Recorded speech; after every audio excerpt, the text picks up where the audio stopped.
A single mom missed her flight to help a lost old woman find her way.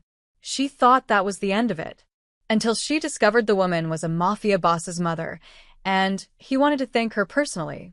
One act of kindness had just rewritten her entire life. Maya Chin pressed her phone against her ear, trying to hear her son's voice over the chaos of Terminal C. Mom, did you remember my science project poster board? It's in the hall closet, baby. Mrs. Patterson next door has the key. She'll get it for you. Maya glanced at the departure board. Her flight to Seattle was boarding in 20 minutes.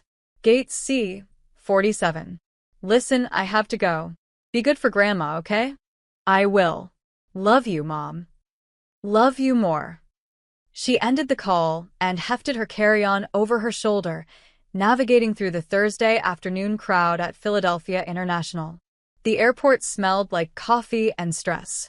Maya had exactly 18 minutes to grab something resembling dinner and get to her gate before a small, desperate sound stopped her mid-step. An elderly woman stood frozen in the middle of the concourse, turning in slow circles like a music box winding down.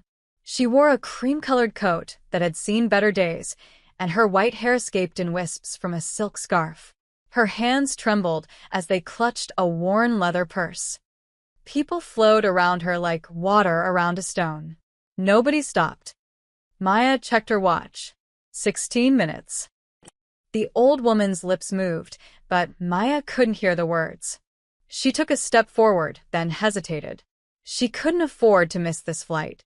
The conference in Seattle was her first real chance at a promotion. Her boss had made that crystal clear. Single mothers didn't get second chances at Jensen and Associates. The woman turned again, and Maya saw her face clearly. Panic. Pure un diluted panic. Damn it, Maya whispered and walked over. Mom? Are you okay? The woman's eyes locked onto Maya's like a drowning person spotting a life raft. Her accent was thick, Italian maybe, worn smooth by years in America. I don't know where. Her breath came in short gasps. My son. I need my son. Okay, it's okay. Let's just breathe for a second. Maya gently touched the woman's elbow, guiding her toward a row of seats away from the foot traffic. What's your name? Rosa. Rosa Marino. The woman sank into the chair, still clutching her purse. I had his number. I wrote it down, but I can't. She fumbled through her bag, pulling out receipts, tissues, a rosary with worn beads. It's gone. Everything's gone. Maya crouched down to eye level. 12 minutes. Rosa, where are you supposed to be? Which gate? I don't know. They changed it. I got confused. Tears welled in Rosa's eyes. I shouldn't have come alone. He told me not to come alone, but I wanted to surprise my sister in Boston, and now I'm... You're going to be fine, Maya said firmly, though her heart hammered against her ribs. She pulled out her phone. Do you remember your son's name? Dante. Dante Marino. Maya typed the name into her phone's search bar, expecting maybe a Facebook profile or a LinkedIn page. What came up instead made her freeze. Alleged crime boss Dante Marino spotted at. Federal investigation into Marino family. Untouchable. How Dante Marino evades. She looked at Rosa with new eyes. The expensive coat that looked worn wasn't old. It was understated. The worn rosary had beads that caught the light like real pearls. Even the woman's confusion had a strange quality to it, like someone who'd been sheltered from the normal chaos of the world. Ma'am, Rosa, your son is Dante Marino? Rosa's face crumpled. You know. Everyone knows. That's why no one stops. She gripped Maya's hand with surprising strength. But I'm just his mother. I'm just a mother who can't find her way home. The announcement crackled overhead. Final boarding call for Flight 447 to Seattle, departing from Gate C, 47. This is the final boarding call. Maya's stomach dropped. That was her flight. Her promotion. Her future. She looked at Rosa's frightened face, then at her phone, then at the departure board where her gate number was already switching to departed. Okay, Maya heard herself say. Let's find your son. The relief that flooded Rosa's face made Maya's chest ache. She helped the older woman stand and guided her toward the information desk, already mentally composing the email she'd have to send her boss. "I'm so sorry, but there was an emergency." The airport police officer at the desk looked up with practiced boredom until he saw Rosa. His expression shifted instantly, recognition, then something like alarm. "Mrs. Marino?" He was already reaching for his radio. "We've been looking for you. Everyone's been looking for you." "What?" Maya stepped forward. "What do you mean, everyone?" The officer ignored her, speaking rapidly into his radio. "Terminal C, main information desk. Subject is safe." "Repeat, subject is safe." He turned to Rosa with a gentleness that surprised Maya. "Ma'am, you've been missing for 2 days. Your son filed a report with every law enforcement agency on the East Coast." 2 days? Maya looked at Rosa, who seemed just as confused. 2 days? Rosa repeated. "No, I left this morning. I took a taxi to the airport, and she stopped, her face paling." "What day is it?" "Thursday, ma'am." "Thursday afternoon." Rosa's hand flew to her mouth. "Madonna Santa. I lost 2 whole days." Within minutes, the information desk became a command center. 3 more officers appeared, then 2 men in dark suits who definitely weren't airport security. One of them made a phone call that consisted entirely of, "We found her. Terminal C." "Yes, sir. She's with a civilian. Female, 30-ish, Asian American. "No, sir." Appears to be a good Samaritan." "Yes, sir." He ended the call and turned to Maya with an expression that was equal parts gratitude and assessment. "Miss, I'm going to need you to stay for a moment. Mr. Marino would like to thank you personally." Maya's mouth went dry. "That's really not necessary. I'm afraid I have to insist. It wasn't a request." Rosa reached for Maya's hand again, and this time her grip was steadier. "Please. Let me at least say thank you properly. You missed your plane for me. How did you?" "I heard the announcement," Rosa said softly. Seattle." "You gave up Seattle for a confused old woman you didn't know." The 2 men in suits positioned themselves on either side of the group, and Maya realized with creeping dread that she was no longer being thanked. She was being detained. Politely, professionally, but detained nonetheless. One of the suits gestured toward the terminal exit. "There's a car waiting." Maya thought of her son, of her boss, of the life she'd carefully built on a foundation of good decisions and avoiding exactly this kind of situation. But when she looked at Rosa's face, grateful, gentle, and utterly genuine, she found she couldn't say no. "Okay," Maya said quietly. "But I need to make a phone call first." As they walked toward the black Mercedes idling at the curb, Maya texted her mother. "Flight delayed. Long story. We'll call soon. Everything's fine." She hit send and wondered if she'd just told her first lie of the day. Or her last moment of freedom. The Mercedes glided through Philadelphia's streets like a shark through dark water. Maya sat in the back beside Rosa, who hummed softly to herself, seemingly unaware of the tension coiled in Maya's shoulders. The 2 men in suits occupied the front seats, silent as statues. They drove for 40 minutes, leaving the city behind for the sprawling estates of the main line. When they finally turned through iron gates, Maya's breath caught. The house, no, the mansion, rose from manicured grounds like something from another era. Stone columns, arched windows, and enough square footage to house a small village. But it was the police cruiser parked discreetly down the street that made Maya's stomach knot. Surveillance. This wasn't just a wealthy family's home. This was a fortress being watched. "It's not as scary as it looks," Rosa said gently, patting Maya's hand. "Just a lot of empty rooms." The car stopped at the front entrance. One of the suits opened Rosa's door, while the other opened Maya's. She stepped onto gravel that crunched like broken teeth under her shoes. The front door opened before they reached it. He stood in the doorway, backlit by the chandelier's glow, and Maya's first thought was that he looked nothing like the grainy surveillance photos online. Dante Marino was tall, dark-haired, and composed in a way that suggested he'd learned to control every muscle in his face. He wore a simple black shirt and slacks, no gold chains, no flashy watch. Just quiet, absolute authority. His eyes found his mother first. Mga. The word cracked something in his careful composure.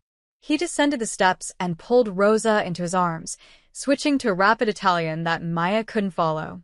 But she understood the tone, relief mixed with anguish mixed with barely controlled anger that had nowhere to go. When he finally released Rosa, his eyes found Maya. Up close, they were dark brown, almost black, and far too intelligent for comfort. "You're the one who found her, not a question." "She needed help," Maya said simply.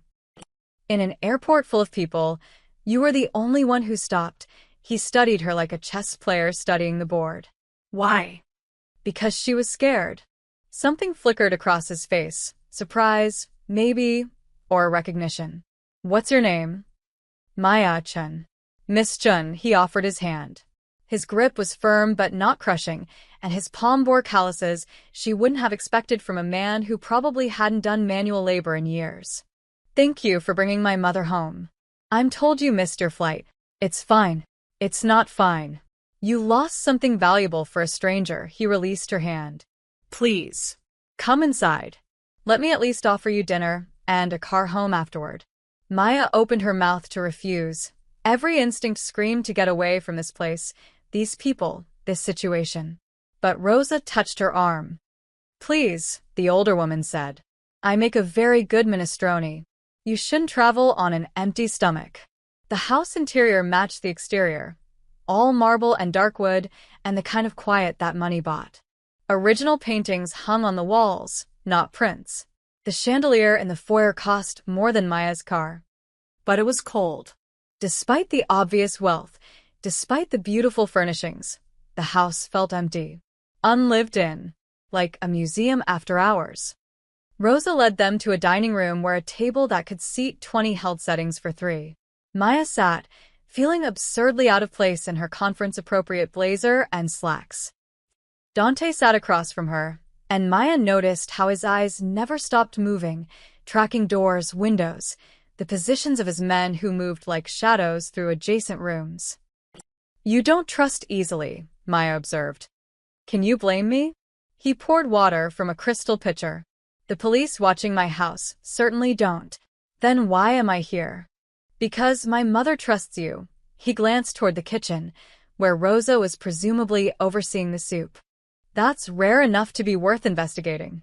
"I'm not worth investigating. I'm an insurance claims adjuster from Fishtown with a 9-year-old son and student loan debt. I'm boring."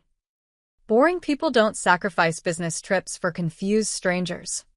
Before Maya could respond, Rosa returned carrying a tureen of soup that smelled like heaven, tomatoes, basil, garlic, and something else Maya couldn't identify. As she ladled soup into bowls, she chatted about the recipe, about the vegetables from the garden, about anything except the fact that she'd been missing for 2 days.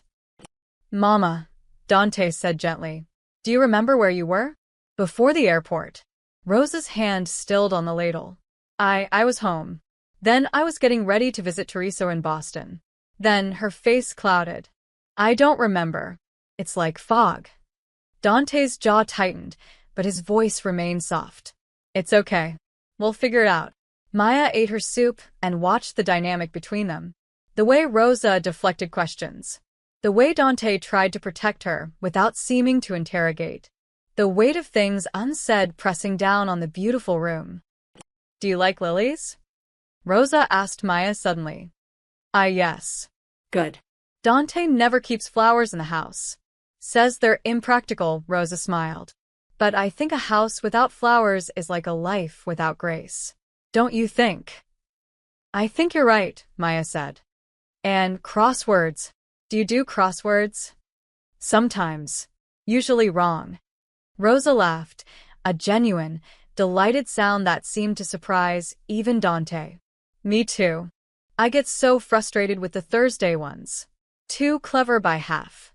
For the next hour, Maya found herself talking with Rosa about ordinary things. Books. Recipes.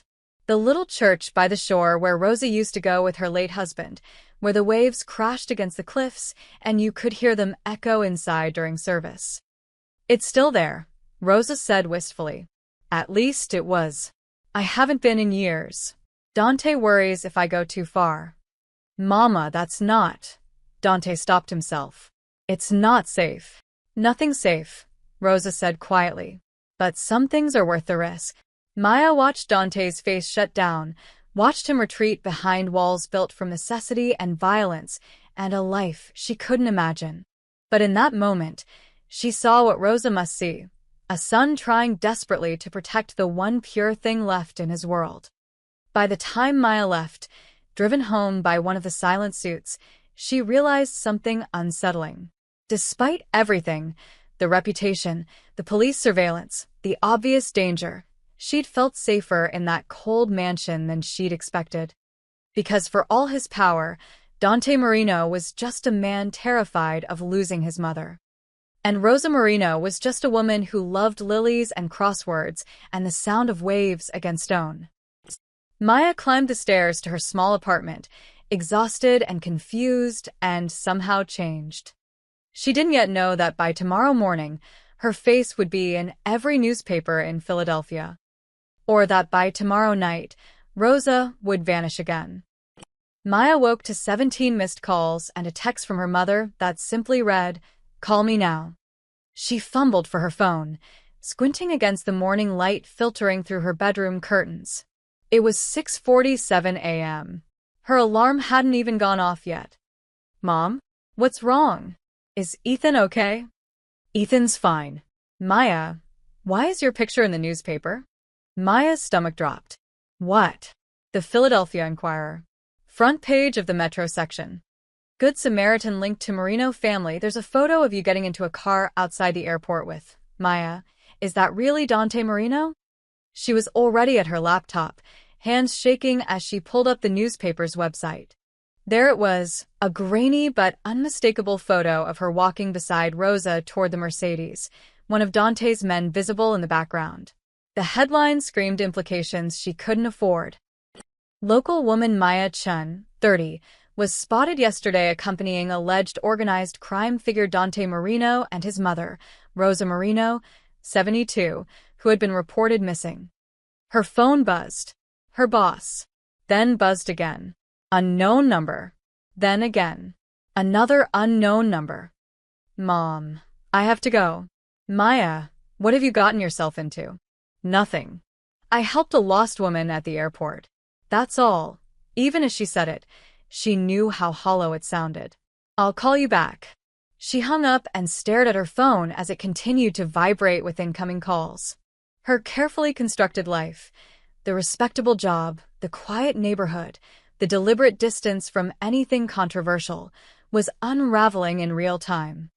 By the time she showered and dressed, 3 news vans had parked on her street. Maya peeked through her curtains and felt her chest tighten. Reporters. Actually reporters, with cameras and microphones, camped outside her building. Her phone rang again. This time she recognized the number, Philadelphia Police Department. "Miss Chun? This is Detective Sarah Walsh. We'd like to ask you a few questions about your interaction with the Marino family yesterday." 2 hours later, Maya sat in an interview room that smelled like stale coffee and desperation. Detective Walsh, a sharp-eyed woman in her 40s, sat across from her with a notepad and an expression that suggested she'd heard every lie ever told. "You understand we're not accusing you of anything," Walsh said. "We just need to understand the nature of your relationship with Dante Marino." "There is no relationship. I met him yesterday." "Once." "For dinner." "You had dinner with Dante Marino." Walsh's pen hovered over her notepad. "At his residence. His mother invited me. I helped her at the airport." She wanted to say thank you. Maya's voice came out more defensive than she intended. "I didn't even know who she was when I stopped to help. And yet you got into a car with his men. Went to his house. Stayed for over an hour. What was I supposed to do?" His mother was upset. "She asked me to stay." Walsh leaned forward. "Miss Chun, I'm going to be direct with you. Dante Marino is under active federal investigation. Anyone associated with him becomes a person of interest. That includes you now. I'm not associated with him. I helped a confused elderly woman find her way home. A confused elderly woman who happens to be the mother of one of the most powerful organized crime figures on the East Coast. Walsh's expression softened slightly. Look, I believe you. I do. But perception matters. And right now, every criminal defense attorney in the city is taking notes on the woman who might be character witness number one for Dante Marino. Maya's hands trembled in her lap. I don't want anything to do with this. Then stay away from the Marino family.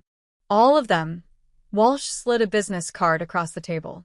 And if they contact you again, when they contact you again, call me immediately.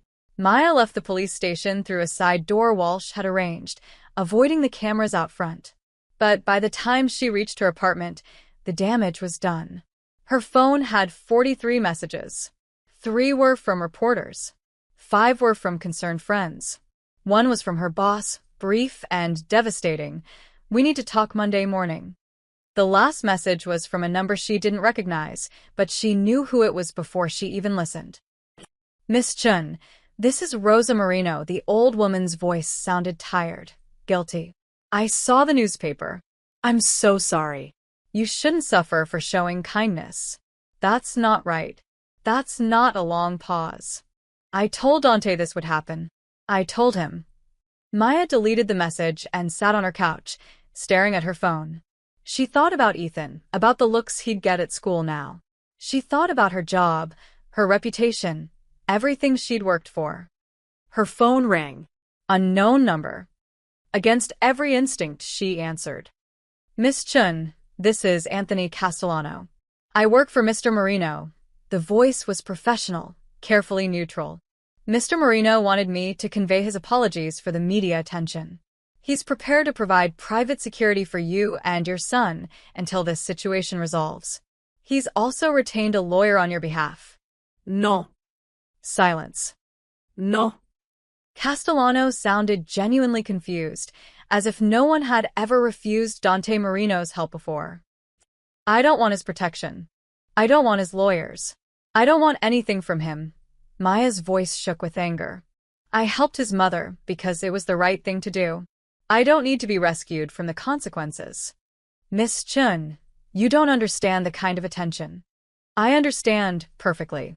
Tell Mr. Marino thank you, but no. I'll handle this myself. She hung up before Castellano could respond, heart hammering. She just refused help from a man who wasn't accustomed to hearing the word no, but accepting his protection meant accepting his world, and Maya had spent her entire adult life building a life separate from chaos. That evening, as she sat in her darkening apartment ignoring the reporters still lingering outside, her phone buzzed with a text from the same unknown number Rosa had used. You're braver than you know. I'm sorry for bringing storm clouds to your door. Rosa. Maya stared at the message, then typed back. It's not your fault. Take care of yourself. She hit send and turned off her phone. She didn't know that while she sat in the dark, Rosa Marino was packing a small bag in her bedroom, moving quietly so the guards outside her door wouldn't hear. She didn't know that Rosa had remembered something, a fragment of those missing 2 days, and it had terrified her enough to run. By midnight, when Dante Marino discovered his mother's empty room and the disabled security camera, Maya was asleep, dreaming of airports and missed flights. She wouldn't find out Rosa had disappeared again until the phone call came at 3 a.m. The phone's shrill ring pierced Maya's sleep like a blade. She grabbed it reflexively, still half dreaming, and saw the time. 3:17 a.m. Unknown number. Hello. Her voice came out rough, confused. Miss Chun, this is Dante Marino. No preamble, no apology for the hour. His voice was tight, controlled in a way that suggested barely contained panic. My mother is gone. Maya sat up, suddenly wide awake. What do you mean, gone? She's not in her room. The guards saw nothing. Security cameras in her wing were disabled, cut from the inside. He paused, and Maya heard voices in the background, urgent Italian. I need your help. Mr. Marino, I don't understand why you're calling me. You should call the police. The police are already here. They're searching the grounds. His voice dropped lower. But they don't know her. You do. I met her once. And in one dinner, she told you more about herself than she's told anyone in 5 years. Something cracked in his carefully maintained composure. Please. I'm asking not as what people think I am. I'm asking as a son who can't find his mother. Maya pressed her palm against her forehead, trying to think through the fog of interrupted sleep. She remembered Rose's face across the dinner table, the way she'd lit up talking about crosswords and churches and lilies. The wistfulness in her voice when she mentioned the seaside chapel. When I'm lost, I find peace near the sea. Mr. Marino, Maya said slowly, has your mother ever left before? On her own, I mean? No. Never. She doesn't go anywhere without security. She knows it's not safe. But if she did leave on her own, if she wasn't taken, where would she go? Silence stretched between them. Then, I don't know. Those 3 words carried more weight than any threat could. The most powerful man in Philadelphia's underworld didn't know where his own mother would seek comfort. That told Maya everything about how thoroughly fear had separated them from normalcy. The church, Maya said quietly. The one by the shore, where she used to go with your father.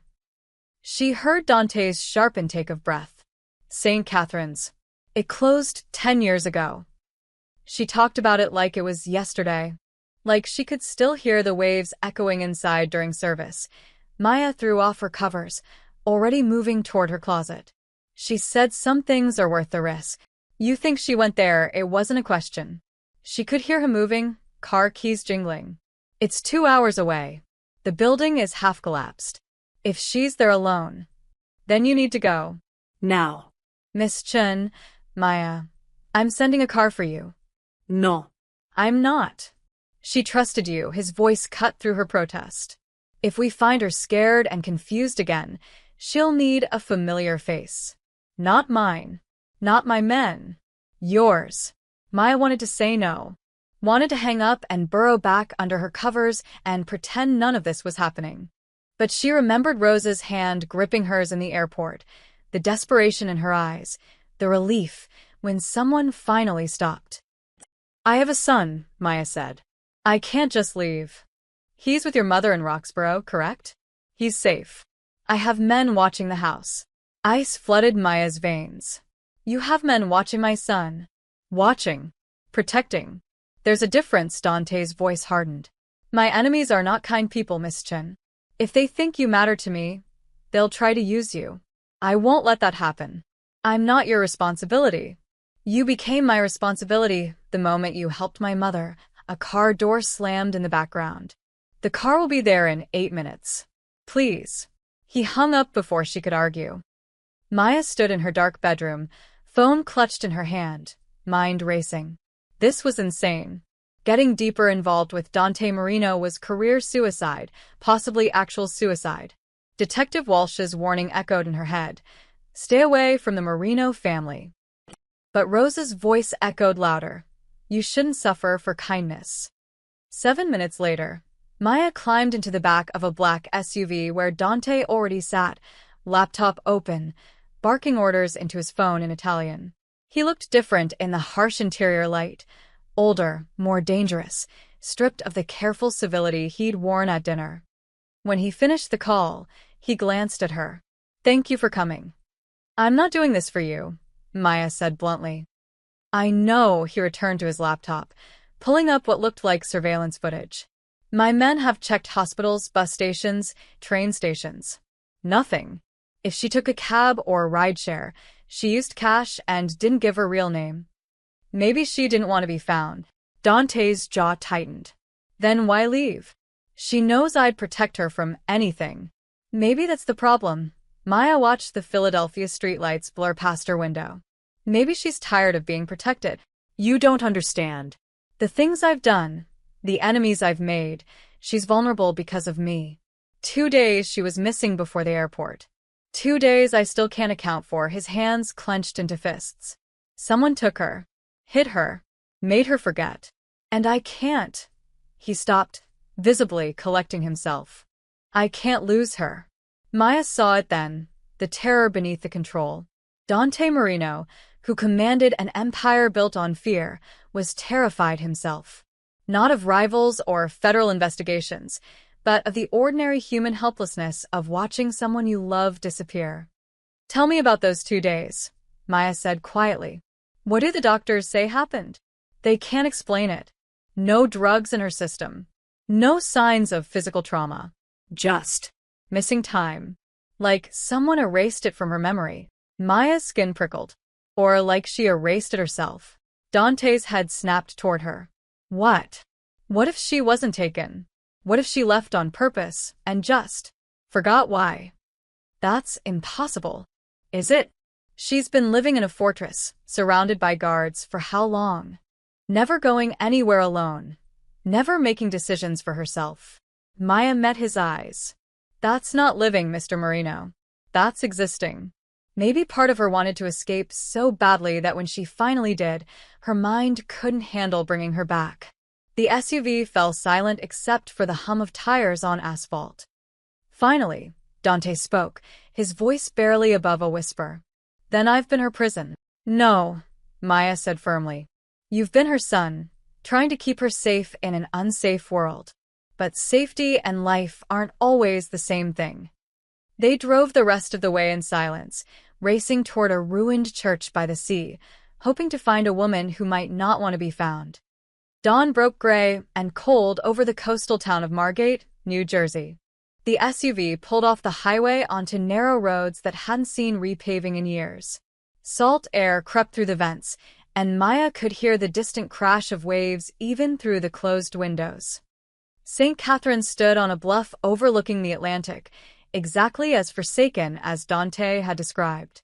The white paint had long since peeled away, leaving gray wood exposed like bones.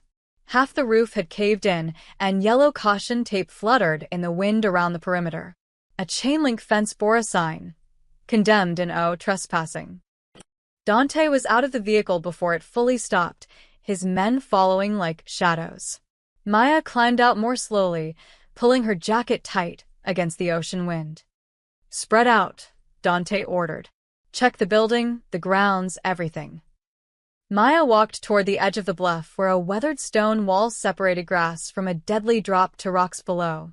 The ocean stretched endless and gray, whitecaps visible in the early light. It was beautiful in a desolate way, the kind of beauty that felt like loneliness. Something white caught her eye, snagged on the wall. "Mr. Marino," she called. He was beside her in seconds. Maya pointed to the scrap of fabric, cream-colored silk, the same shade as the scarf Rosa had worn at the airport. Dante's hand trembled as he reached for it. "This is hers. My father bought her a dozen of these. She wears them everywhere." So she was here. Maya scanned the area. The grass was overgrown, but she could make out what might have been footprints in the dew. Small feet. Recently, one of Dante's men jogged over. "Boss, church is empty. No signs of—" "Check again," Dante snapped. "Every corner, every shadow." Maya walked along the wall, following an instinct she couldn't name. At the far end, where the fence met the bluff, she found a gap, the chain link cut clean through, just wide enough for a person to slip through. "She left the church," Maya said. "Went down toward the beach, maybe." "There's no path down, just cliffs." But Maya was already at the fence line, peering over. Below, maybe 15 feet down, a narrow trail zigzagged toward the beach. Treacherous, overgrown, but passable. "There," she pointed. "Look." Halfway down the trail, caught on a bush, was another scrap of cream silk. Dante's face went white. If she tried to climb down in the dark. He was moving before he finished the sentence, finding the gap in the fence. Maya grabbed his arm. "Wait, let me go first." "Absolutely not. You're wearing Italian leather shoes." "I'm wearing sneakers." Maya was already slipping through the fence. "And if she is down there, spooked and scared, she'll run from you and your men. But she might stay for me." For a moment, Maya thought he'd refuse. Then he nodded curtly. "Franco goes with you." One of his men, younger, with kind eyes, stepped forward. I grew up near here. I know these trails. The descent was worse than it looked from above. Loose rocks skittered under Maya's feet, and thorny bushes grabbed at her clothes. Franco moved with practiced ease, offering his hand at the worst spots. Behind them, Maya heard Dante arguing with his men, who were probably trying to convince him not to follow on that trail in dress shoes. They reached the beach as the sun finally broke through the clouds. Maya shaded her eyes, scanning the shoreline. Empty. Just rocks and tide pools, and the relentless crash of waves. Miss Chun, Franco pointed north, where a small beach shack stood, one of those seasonal rental places for umbrellas and surfboards. Someone's been there. Doors open. They approached carefully. The shack was locked up for winter, but the padlock hung broken. Inside, among overturned beach chairs and stacked boards, Maya found a dry spot on the floor where someone had clearly sat. A candy wrapper. A bottle of water, half empty. She was here, Maya said. But not anymore. Franco's radio crackled. We've got something. Beach parking lot, north end. Get up here. The climb back up was harder. By the time they reached the top, Maya's lungs burned, and her hands were scraped raw. Dante met them at the fence, his expression grim. What did you find?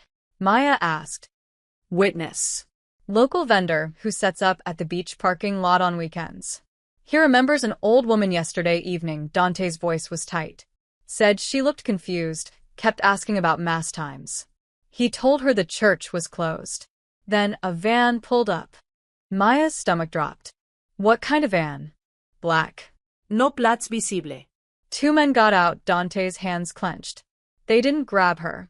They talked to her. She seemed to recognize one of them. Got in willingly. So she knew them, Franco said. Or thought she did. Dante turned to Maya, and she saw the anguish he'd been holding back. Someone's been playing with her memory, making her forget, making her remember, using her confusion against her. Why? Maya asked. What could they possibly want? Leverage. The word came out like poison. They can't touch me directly. Federal protection, too many witnesses, too much scrutiny. But my mother? His voice cracked. She's the one weakness I can't armor plate. Maya thought about Rosa's missing 2 days, the gaps in her memory, the way she'd been found at the airport with no recollection of how she got there. They're not just taking her, Maya said slowly. They're breaking her mind, so that even when you get her back, she's lost, Dante finished. Permanently lost. His phone rang. He answered with a barked, "What?" Then his face changed, surprise, then barely controlled rage. He listened in silence, his jaw working. Finally, show me. He ended the call and turned to his men. They just sent a video. Security footage from a riverside warehouse in Camden. He pulled up the video on his phone, and Maya glimpsed grainy footage of Rosa being led, not dragged, led, into a building by 2 men. She looked docile, compliant. They want me to know they have her, Dante said quietly. They want me to come. Then it's a trap, Franco said. Of course it's a trap, Dante looked at Maya. Which is why I'm going to spring it. That's insane. Miss Chun, you've known my mother for 2 conversations. I've known her my entire life. He met her eyes. She's the reason I'm still human. If they take that from me, if they break her mind and send her back as a shell, then they've won. And I become exactly what everyone already thinks I am. Maya saw it then, the terrible choice before him. Become the monster to save what kept him human, or stay human and lose everything. Let me come with you, Maya heard herself say. No. You said it yourself. She trusts me. If she's confused, scared, maybe damaged, she'll respond to my voice, not yours. Maya took a breath. You need me. Dante studied her for a long moment. Then, against every instinct that probably screamed no, he nodded. Then we leave now, he said, before they move her again. The warehouse district of Camden looked like the apocalypse had come and forgotten to finish the job. Abandoned factories lined the Delaware River, their windows empty as eye sockets, graffiti covering walls like scars. Dante's convoy, 3 SUVs now, rolled slowly through streets where rust and silence reigned. That one, Franco pointed to a squat concrete building at the end of a dead-end street. Water-stained, unremarkable, with a single rolling door and no visible guards. Too quiet. Of course it's too quiet. Dante was loading a gun with practiced efficiency that made Maya's stomach turn. They want me to walk in. So don't, Maya said. Call the police. The FBI. Anyone. And by the time they get a warrant, my mother's gone. Move to another location, maybe another state. He checked the gun's chamber. They're counting on me being predictable. Charging in, guns blazing, starting a war. Then what are you going to do? Dante looked at her, and something in his expression had shifted. Something unpredictable. He turned to his men. No weapons visible. We go in like we're negotiating, not fighting. Franco, you stay with Miss Chun in the second vehicle. If shooting starts, you get her out. Clear? Franco nodded, but Maya shook her head. That's not the plan. I'm going in. Absolutely not. You need someone who doesn't look like a threat. Someone they won't expect. Maya's heart hammered, but her voice stayed steady. I'll go to the side entrance. There's always a side entrance in these places. I'll pretend to be lost, a volunteer looking for a shelter address or something. Create a distraction. They'll see through it immediately. Maybe. But for 30 seconds, maybe a minute, their attention won't be on you. Maya met his eyes. You said she'll respond to my voice. Let me use it. Dante's jaw worked. She could see him calculating odds, weighing risks. Finally, you get 1 minute. The second you see her, you call out. Keep her calm. We do the rest. He handed her a small device that looked like a car key fob. Panic button. Press it and every man I have comes through those doors. But Maya, he caught her wrist. If bullets start flying, you hit the ground and stay down. Promise me. I promise. 5 minutes later, Maya stood at the rusted side door of the warehouse, her mouth dry as sand. Through the metal, she could hear voices, male, casual, speaking in accents she couldn't place. She tested the door. Unlocked. She pulled it open and stepped into the dim interior, adopting the confused expression of someone genuinely lost. Hello? Is anyone? Oh. 3 men sat at a card table near the entrance. They jumped up, hands moving toward weapons. Maya raised her hands, letting her voice shake. I'm so sorry. I'm looking for the Hope Community Shelter. The GPS said it was this address, but... Wrong building, lady. The closest man, stocky, late 40s, with prison tattoos snaking up his neck, gestured toward the door. Turn around. Walk away. Are you sure? Because I have donations in my car, and the website definitely said. I said wrong building. He moved toward her, and Maya took a step back, then another, drawing them away from their posts. That's when she heard it. A woman's voice humming. Familiar. Wait, is someone hurt? I'm a nurse. Maya lied, moving sideways, trying to see past them into the warehouse depths. Lady, you need to leave. Now. But Maya had already seen her. Rosa sat on a folding chair near the back wall, humming to herself, serene and completely unaware of danger. One of the captors stood behind her. Younger, nervous, his hand on her shoulder more like a handler with a confused patient than a kidnapper with a hostage. Rosa. Maya called out before she could stop herself. Rosa's head snapped up. Her eyes found Maya's and recognition sparked like a match. Maya? Oh, thank God. I got so turned around. Can you help me find?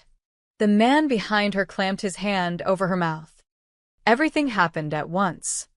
The main door exploded inward, not blown open, just opened hard and fast. Dante strode in with 4 of his men, hands visible and empty, but his presence filled the space like a thunderstorm. Gentlemen, he said calmly, I believe you have something of mine. The stocky man spun toward him, gun half drawn. Marino, took you long enough. I was never good at being fashionably late. Dante's eyes flicked to Rosa, and Maya saw the fear he kept leashed. That's my mother you're holding. I'd like her back.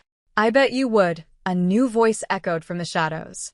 A man emerged from an office in the back, tall, silver-haired, expensive suit that seemed absurd in the decrepit warehouse. Hello, Dante. It's been a while. Dante's expression didn't change, but Maya felt the temperature drop. Castellano. You remember, the man smiled without warmth.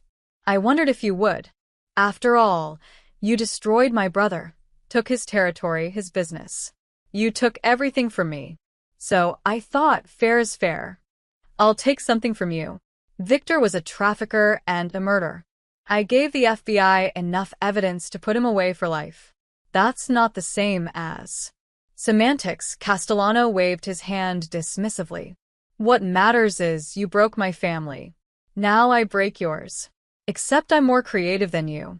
I don't just take her away. I make her forget you exist. Maya saw Dante's hands clench, saw the violence he was holding back by pure force of will. Those 2 days, Dante said quietly. What did you do to her? Ne signe permanent. Yet. Just some pharmaceutical encouragement to forget, to wander, to trust the wrong people. Castellano's smile widened. But imagine what 2 weeks could do. 2 months. By the time I'm done, she won't even remember your name. Rosa whimpered behind the hand covering her mouth, and Maya saw tears streaming down her face. Let her go, Dante said. This is between us. Oh, but that's exactly the point. There is no between us, there's only you, watching helplessly while I dismantle everything you love.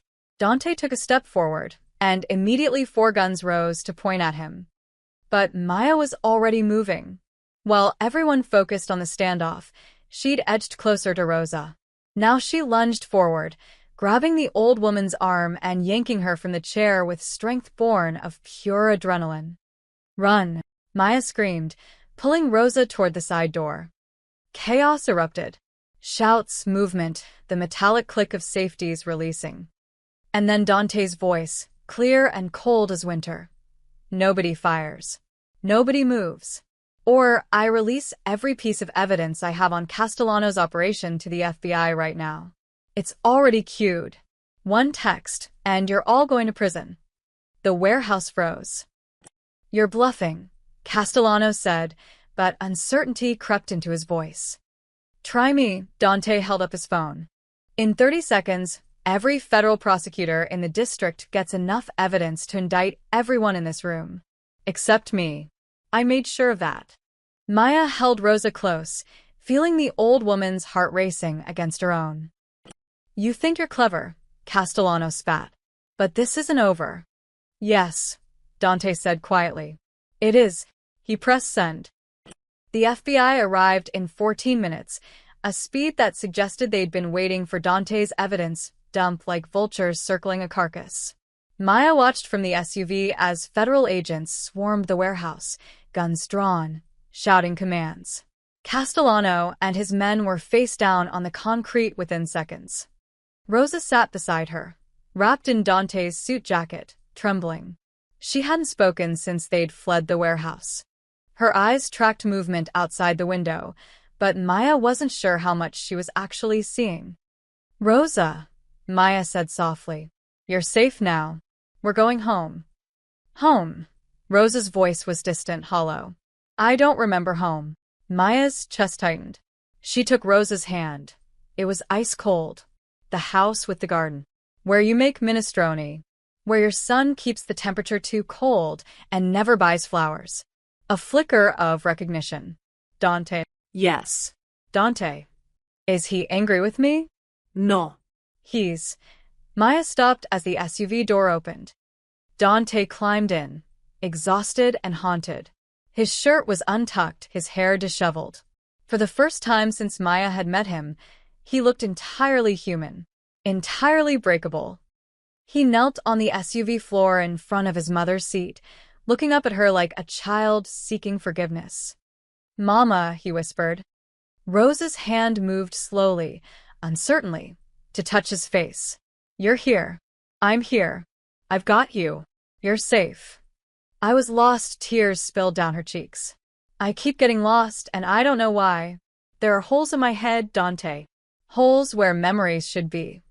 I know. We'll fix it. I promise. No. Rosa's voice gained strength. You can't fix everything. You can't control everything. You spend so much time protecting me from the world that I forgot how to live in it. Dante flinched as if she'd struck him. I wasn't running from you, my son. Rosa cupped his face with both hands now. I was trying to find the boy who used to smile. The one who took me to the beach on Sundays. Who made terrible jokes. Who wanted to be a teacher before. She stopped, unable to finish. Before I became this, Dante said quietly. You're still in there. I know you are. But all this.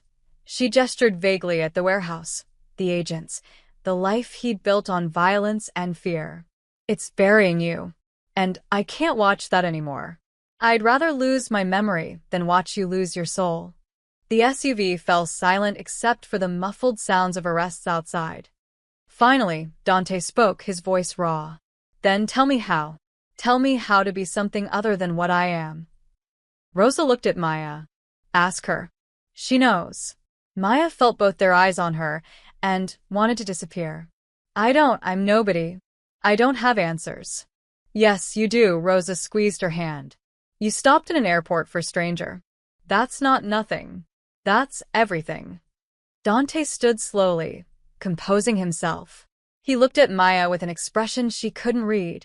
Respect, maybe, or confusion that someone so ordinary had unraveled something so fundamental.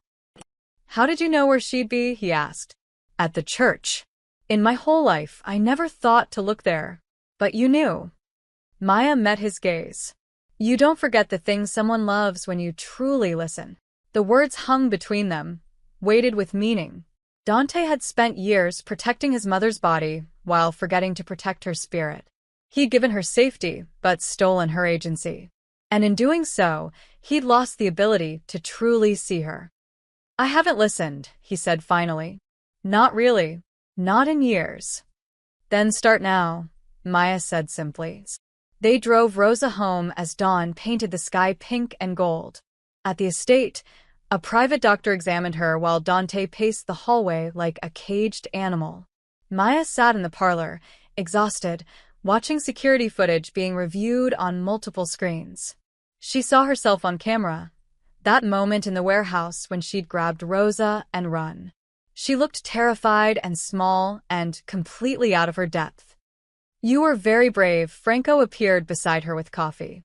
Stupid, maybe, but brave. I don't feel brave.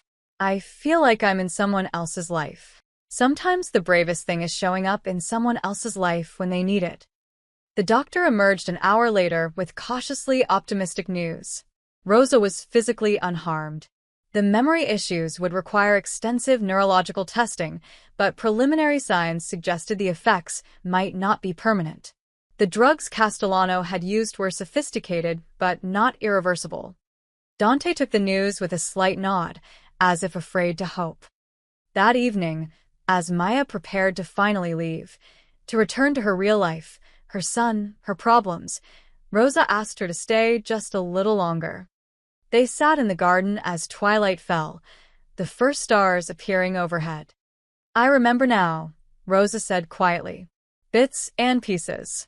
They kept telling me Dante had abandoned me, that he didn't want me anymore. They showed me fake documents, fake news articles. She twisted her hands in her lap. After a while, I didn't know what was real. But you do now. Now I know my son loves me too much. So much he's forgotten how to love himself. Rosa looked at Maya. You make him remember what peace feels like. I see it. The way he looks at you, not with fear or calculation, with hope. Maya shook her head. Mrs. Marino, I'm just a woman who showed kindness and kept showing it, even when it cost you. Rosa smiled sadly. That's not just anything. That's extraordinary. Inside the house, through the window, Maya could see Dante on the phone. Still working, still moving, still unable to rest. He lost himself protecting me, Rosa whispered. Maybe you can help him find his way back. Maya wanted to say it wasn't her job, wasn't her responsibility, wasn't her life. But looking at Rosa's hopeful face, She couldn't quite force out the words. So instead, she simply said, maybe, and wondered if maybe was enough to change everything. Maya's phone exploded with notifications the moment she turned it back on. The media had gotten hold of the story, not just the airport incident anymore, but the warehouse rescue. Somehow, despite FBI involvement and federal secrecy, someone had leaked it. Good Samaritan saves Mafia boss's mother. Again. Maya Chen, hero or accomplice. Inside the shocking rescue that links suburban mom to organized crime.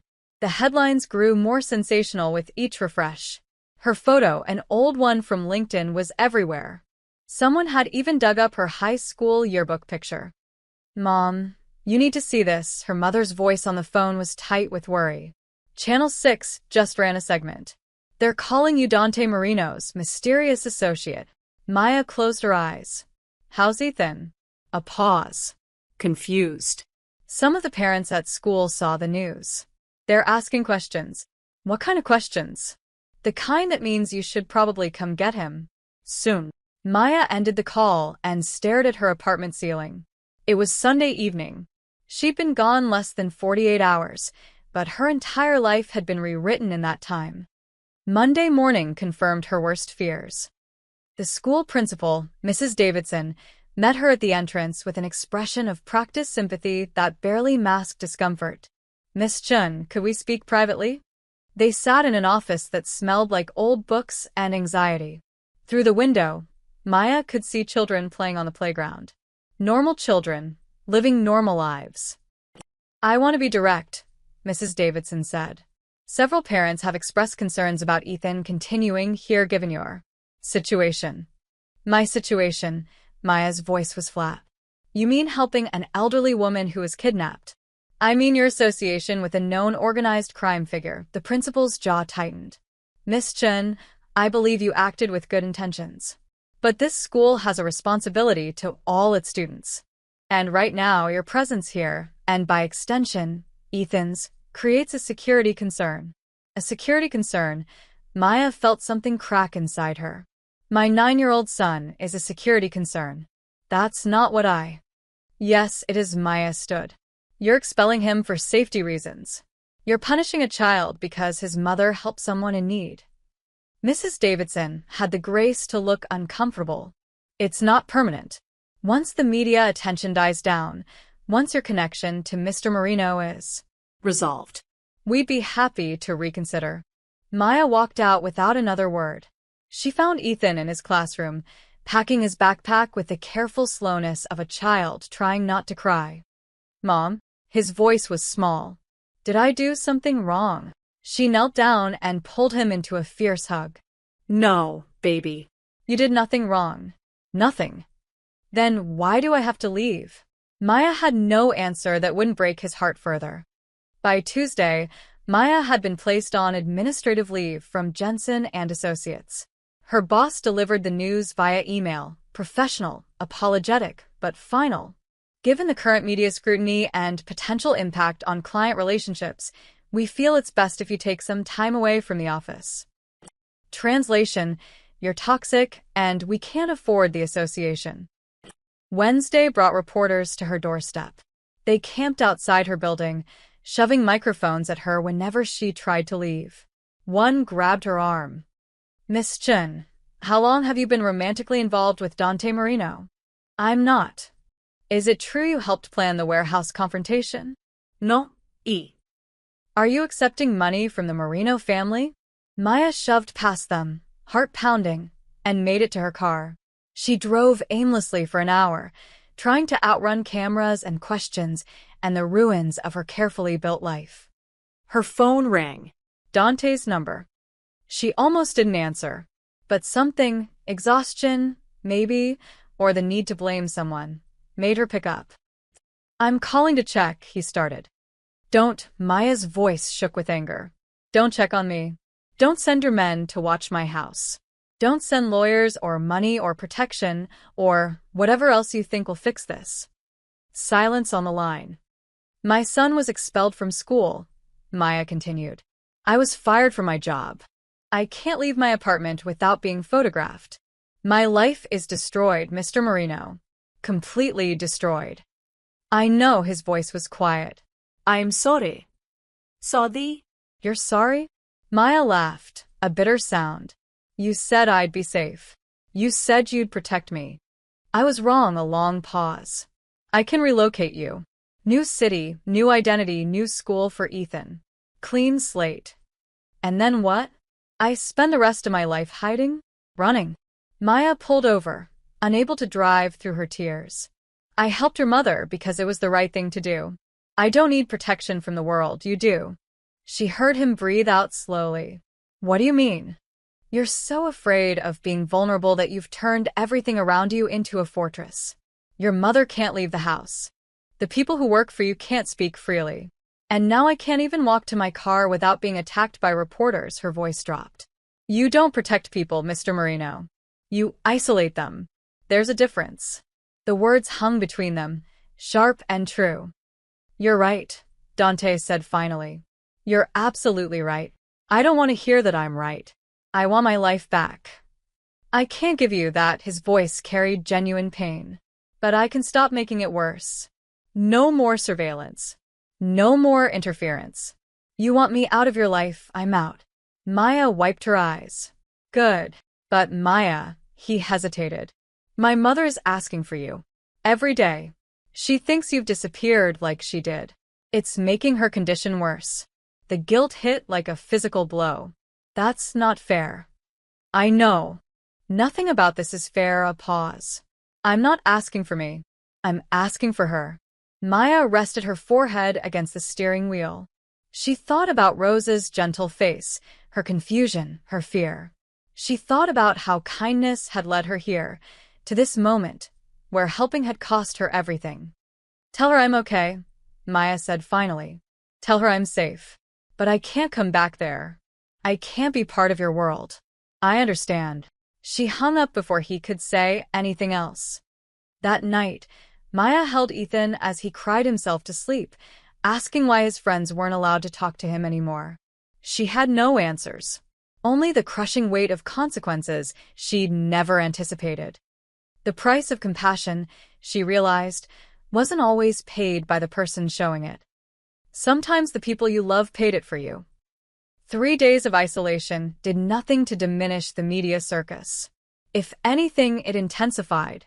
Maya's silence became fodder for speculation. Was she in hiding? Under witness protection? Planning to testify against Dante Marino? On Saturday morning, a car arrived at her building. Not an SUV this time, just a simple sedan with an older woman at the wheel. She knocked on Maya's door with the gentle persistence of someone who wouldn't leave until answered. Maya opened it a crack, ready to slam it shut if she saw a camera. Miss Chen? My name is Elena. I work for Mrs. Marino. The woman was 60-ish, kind-faced, with salt and pepper hair pulled into a bun. She asked me to bring you this. Elena held out a small package wrapped in brown paper. I can't accept. It's not from him. It's from her. She wrapped it herself this morning. Elena's expression softened. Please. She's been asking for you constantly. The doctors say the distress is affecting her recovery. Guilt twisted Maya's stomach. She took the package. Inside was a small clay pot with a lily bulb nestled in soil and a note in shaky handwriting. Maya, please come visit if you can. I know my son's world has hurt you, but maybe you could stay with us for a little while? Just until the noise outside your door stops. You shouldn't have to hide in your own home. I promise. No guards watching, no questions asked. Just a quiet place to breathe. Rosa. Maya stared at the note, then at Elena, who waited patiently. Mrs. Marino specifically requested that I tell you. Mr. Dante is traveling for business. He won't be home for several days. The house would be yours and hers, essentially. And your son would be welcome, of course. I don't understand. Why would she want me there? Elena smiled sadly. Because in 2 days, you showed her more genuine kindness than most people have in 2 years. And because she hesitated. Because you remind her what normal feels like. What life outside all this feels like. Maya lasted 2 more days before the walls of her apartment closed in completely. A brick through her window, thrown by an outraged citizen, according to the threatening note attached, made the decision easier.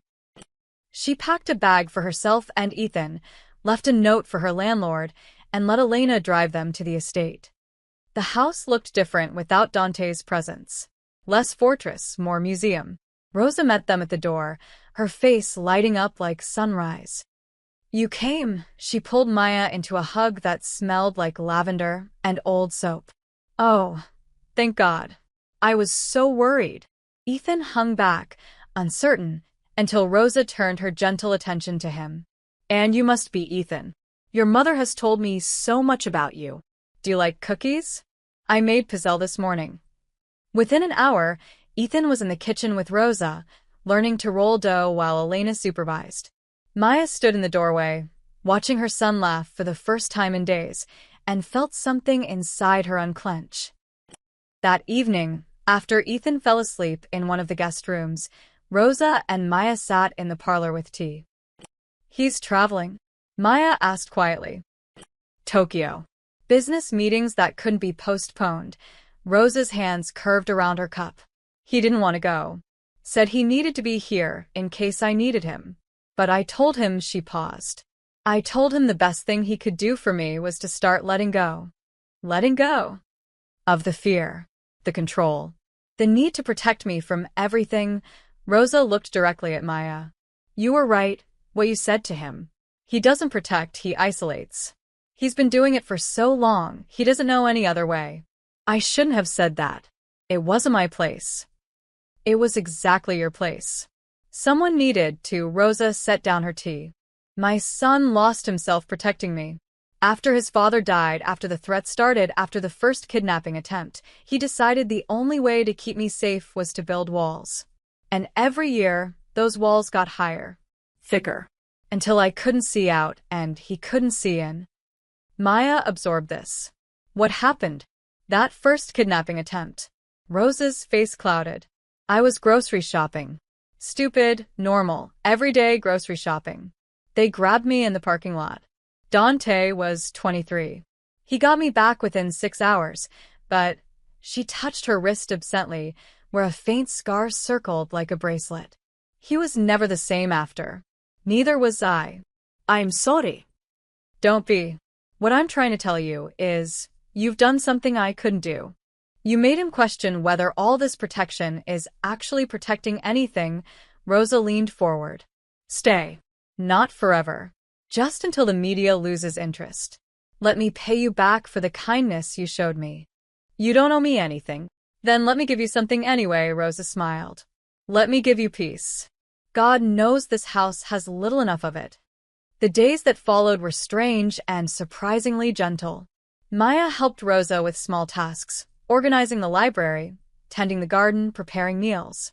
In return, Rosa taught her to make pasta from scratch, shared stories about Dante as a boy, and slowly revealed the woman she'd been before fear had defined her life. Maya also discovered something unexpected. The household staff were terrified. Not of Dante specifically, but of making mistakes, of being noticed, of existing too loudly in the spaces between orders. One morning, Maya found the young housekeeper, Carmen, crying in the laundry room over a wine stain she couldn't remove from a tablecloth. "Hey, it's okay," Maya said gently. "It's just fabric. Mr. Marino will be upset. Everything has to be perfect.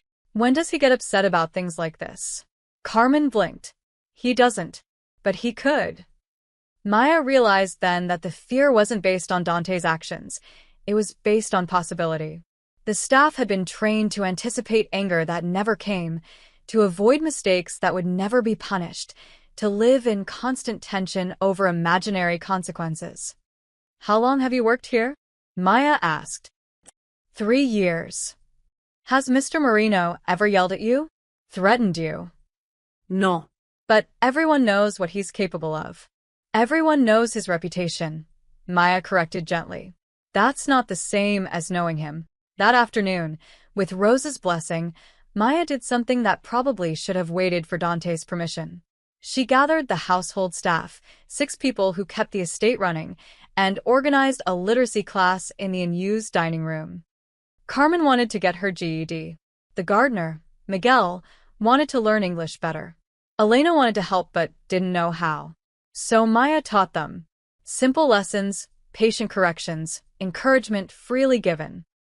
Rosa watched from the doorway, tears in her eyes. "You're bringing life back into this house," she whispered. "I'm just helping people who want to learn." No. "You're showing them they're allowed to want things. To grow. To be more than invisible." Rosa squeezed her hand. "That's what my son forgot. That the people around him are people, not chess pieces." When Dante called that night to check on his mother, Rosa told him about the classes. There was a long silence on the other end. "Is she still there?" he asked finally. "Maya?" Yes. "And she's changing everything." Another pause. Then, quietly, "Good." Maya didn't know he'd said that. Didn't know he'd stayed on the phone after Rosa hung up, sitting in a Tokyo hotel room, staring at the city lights and wondering how a woman he barely knew had dismantled more walls in a week than he'd built in a decade. All she knew was that for the first time since the airport, she could breathe. And that sometimes peace came from the strangest places.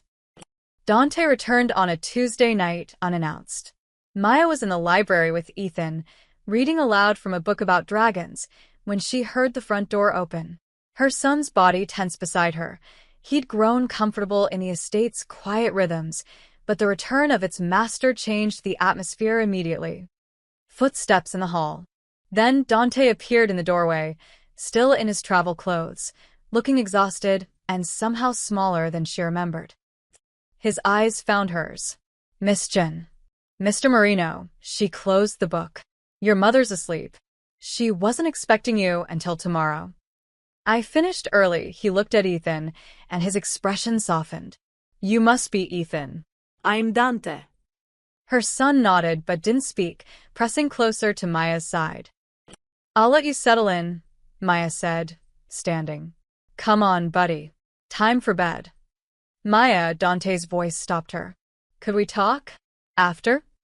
It wasn't a request she could refuse. 20 minutes later, after tucking Ethan in and checking on Rosa, Maya found Dante in his study. The room was dark wood and leather, dominated by a desk that probably cost more than her car. He stood at the window, tie loosened, drink in hand. "You've been teaching my staff," he said without turning around. Maya's stomach tightened. "Your mother approved it. If I overstepped." "You didn't." He turned to face her. "Carmen wrote her name today. In English. Elena showed me. She said it was the first time she'd done that without help." Maya nodded slowly, unsure where this was going. "In 3 years of working for me, I never knew Carmen couldn't write in English." His voice was quiet, almost wondering. "I never asked. Never noticed. You had other concerns. Did I? Or did I just stop seeing people as people?" He set down his drink. "My mother told me about the classes. About how you're helping Miguel with his citizenship test. About how you convinced Elena she should go back to school for her nursing degree. I just listened to what they wanted." "That's exactly my point." Dante moved closer. "You listened. I employed them. There's a difference." Before Maya could respond, Franco burst through the door, phone in hand, expression grim. "Boss, we have a problem. Castellano's brother just made bail." Dante's entire demeanor shifted, tension flooding back into his shoulders. What? How? Technicality. Evidence handling issue. His lawyer got the judge too. Franco stopped, glancing at Maya. "Should we do this elsewhere?" "No." Dante's voice was ice. "How much time do we have?" He made threats in the courthouse. Specifically mentioned finishing what Victor started. "We're hearing chatter that he's gathering people." Maya's blood ran cold. "What does that mean?" Dante and Franco exchanged a look. Finally, Dante said, "It means they're planning to hit this house. Tonight. Tomorrow, soon. Then we go to the police. The FBI. They're already investigating. And it will take time. Warrants, procedures, bureaucracy." Dante's jaw clenched. "Time my mother doesn't have." Maya saw it then, the old pattern reasserting itself. The walls going back up. The violence rising to meet violence. "So what?" she asked. You're going to do what you always do? Fight them? Kill them? Start a war? If I have to. No. The word came out sharper than Maya intended. You don't have to. Miss Chun, with respect, you don't understand. I understand that you're about to make the same mistake again. Maya stepped forward. Your mother is recovering because she finally feels safe enough to heal. Ethan is sleeping peacefully for the first time in weeks. Your staff is learning to dream again. And you're about to destroy all of that because violence is the only language you know. Dante's eyes flashed. What would you have me do? Let them come? Let them take her again? No. I'd have you be smarter than them. Maya pulled out her phone. You said Castellano's brother made threats in a courthouse. On record. That means the FBI has cause to increase surveillance. You said there's chatter. That means you have intelligence. Give it to them. And then what? Hope they move fast enough. Yes, Maya met his eyes. For once in your life, trust that the legal system might actually work. That you don't have to be the judge, jury, and executioner. Franco cleared his throat. Boss, she might be right. If we hand over everything we've got on the Castellano network, locations, financials, communication logs, the feds could move on it tonight. Or they could fumble it. And then my mother dies. Or you could fumble it, Maya said quietly. You could shoot first and ask questions later, and your mother could get caught in the crossfire. Or Ethan. Or Carmen. Or Miguel. Or any of the people in this house who trust you to keep them safe. She watched him struggle with it, the old instincts warring with something new. Something her presence had planted and Rosa had watered. Finally, Dante pulled out his phone. Get Detective Walsh on the line. And the FBI agent handling the Castellano case. He looked at Maya. If this doesn't work, if they don't move fast enough, then we'll deal with it together, Maya said. But at least try it this way first. Please. What followed was 2 hours of phone calls, data transfers, and tense negotiations. Dante handed over intelligence he'd been gathering for months, enough to dismantle the Castellano organization completely. In return, the FBI agreed to immediate protective custody for Rosa and increased surveillance on the estate. By midnight, federal agents had arrested 6 members of Castellano's crew attempting to gather weapons for an assault. By 2 a.m., they'd raided 3 safe houses and seized enough evidence to ensure no one in the Castellano family would see daylight for decades. And Dante Marino, notorious crime boss, had done it all without firing a single shot. He stood at his study window as dawn broke, watching FBI vehicles finally clear out. Maya found him there, still awake, still processing. You did the right thing, she said. I let someone else fight my battle. No. You fought it smarter. There's a difference. Maya stood beside him. Your mother is safe. Your house is intact. No one died. That's winning, Mr. Marino. He looked at her, really looked at her, and something in his expression cracked open. How do you do that? Do what? Make the impossible seem simple. Make me want to be different. Maya felt her cheeks warm. I don't do anything. I just remind you that you already are different. You just forgot. Outside, the sun climbed higher, painting the estate in shades of gold. Inside, Rosa was waking up safe. Ethan was sleeping peacefully. And Dante Marino was learning, slowly, that control didn't have to mean fear. That sometimes, the bravest thing was letting go. 3 weeks passed in a strange sort of peace. The media moved on to newer scandals. The FBI closed their protective detail, satisfied that the Castellano threat was neutralized. Maya's apartment was repaired, and slowly, carefully, her life began to reassemble itself. But it was different now. She was different. On a quiet Thursday morning, Maya found herself in the estate's garden with Rosa, helping plant tulip bulbs for spring. Ethan was inside with Elena, practicing his multiplication tables. Everything felt almost normal, except nothing was normal anymore. You're thinking about leaving, Rosa said without looking up from the soil. Maya's hand stilled. How did you know? Because you've stopped unpacking. Your suitcase has been half-zipped for 3 days. Rosa sat back on her heels, brushing dirt from her hands. And because you keep looking at my son, like you're memorizing him. Heat flooded Maya's cheeks. I don't. It's all right. I understand. Rosa's smile was sad but genuine. You have a life to get back to. A real life. This house, this world, it's not yours and it shouldn't be. I'm not leaving because I want to, Maya said quietly. I'm leaving because I have to. For Ethan. For myself. I know, Rosa touched her hand. But you should know, you saved more than just me. You saved my son from becoming the monster everyone thought he was. He was never a monster. No. But he was becoming one. Slowly, day by day, choice by choice, Rosa's eyes grew distant. After his father died, Dante made a decision. He decided that power was the only real protection. That fear was the only guarantee of safety. And for 10 years, he built his life on that foundation. What changed?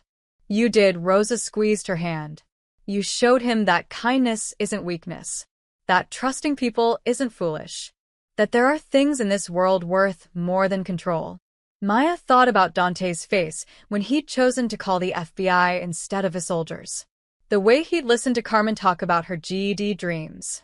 How he'd sat with Ethan yesterday, helping him build a Lego castle without once checking his phone. I only helped, Maya said. He did the changing. Then help him one more time. Rosa's voice grew urgent. Tell him goodbye properly. Don't just leave a note and disappear. He deserves better than that. Maya found Dante in his study that evening, reviewing documents that probably contained more secrets than she wanted to know. He looked up when she entered, and something like relief crossed his face. I thought you might have already left, he said. Not yet. Maya closed the door behind her. But soon. Tomorrow, actually. He set down his pen slowly. Where will you go? Back to my apartment. Then I'll start looking for a new job. Ethan needs to get into a new school before winter break. She forced herself to meet his eyes. We need to get back to normal. Normal, Dante repeated the word like it was foreign. What's that like? Boring mostly. Bills and homework, and wondering if you remembered to buy milk, Maya smiled faintly. The opposite of all this. Sounds peaceful. It is. Dante stood, moving to the window, his favorite refuge, she'd learned. A place to think without being watched. I owe you more than I can repay. My mother, my soul, probably. You gave me back things I didn't even know I'd lost. You don't owe me anything. I owe you everything, he turned to face her. Which is why I'm not going to ask you to stay. The words hung between them, weighted with everything unsaid. Even though you want to, Maya said softly. Even though I want to, his voice was rough. Because asking you to stay would mean asking you to live in my world. And you deserve better than that. Ethan deserves better. Maya felt tears prick her eyes. For what it's worth, this wasn't what I expected. What did you expect? I don't know. Danger, maybe. Fear. The things the newspapers said, she smiled through the tears.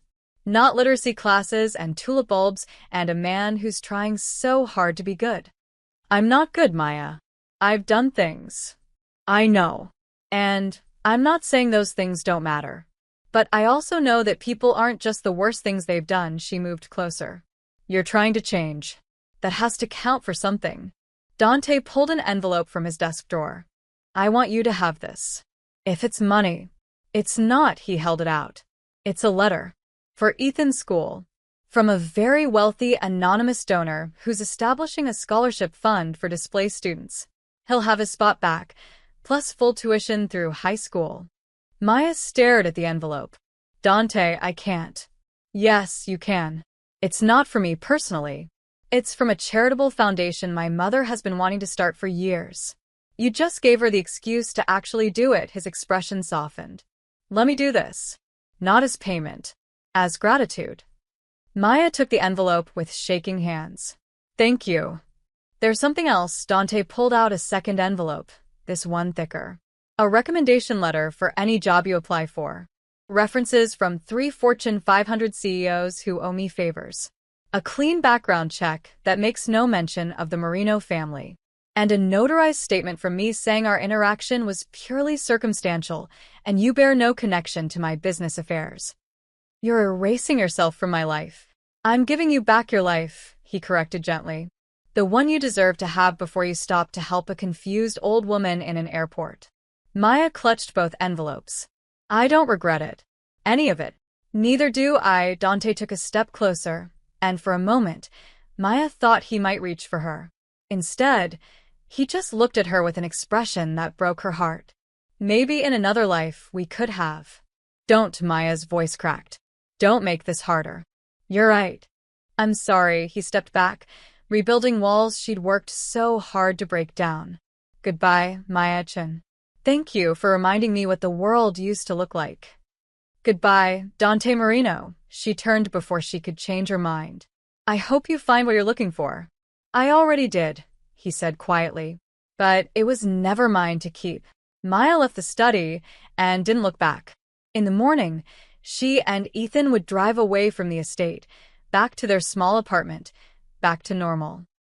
But as she packed her suitcase that night, Rose's words echoed, "You make him remember what peace feels like." And Maya wondered if leaving was really the right choice, or just the safe one. For months passed like a slow exhale. Maya found a new job, better than the old one, thanks to those reference letters Dante had provided. Ethan returned to his school, scholarship in place, and slowly made new friends who knew nothing about warehouses or mafia bosses. Life became routine again. Comfortable. Safe. But on quiet nights, Maya found herself thinking about Rose's laugh. About the way Dante's shoulders had relaxed when he chose peace over violence. About tulip bulbs waiting beneath soil to bloom in spring. She told herself it was just residual anxiety. Trauma bonding. The natural aftermath of an intense experience. She almost believed it. Then, on a gray March afternoon, a package arrived. It was small, wrapped in brown paper with no return address. Maya's hands trembled as she opened it, half expecting what? A threat? A warning? Some reminder that you could never really leave Dante Marino's world. Inside was a plane ticket to Seattle. First class. Departure date. The following Saturday, exactly 4 months after the flight she'd missed. Tucked beneath the ticket was a small white lily, pressed and preserved, still fragrant despite being dried. And a note in handwriting she recognized. Elegant, careful, distinctly Rose's. Maya, you missed your flight that day, but maybe fate meant you to land here instead. I'm doing well. My memory comes and goes, but the important things stay. I remember kindness. I remember you. Dante has changed. Really changed. He started a foundation for families affected by crime, both sides. Victims and perpetrators' families. He's trying to break cycles, not continue them. He asks about you. Never directly, but a mother knows. The ticket is a gift, no strings attached. Take the trip you missed. Go to your conference. Live your life. But if you find yourself thinking about an old woman who loves crosswords or a complicated man who's learning to be simple, you know where we are. The garden is beautiful this year. The tulips bloomed. With love, Rosa. P.S.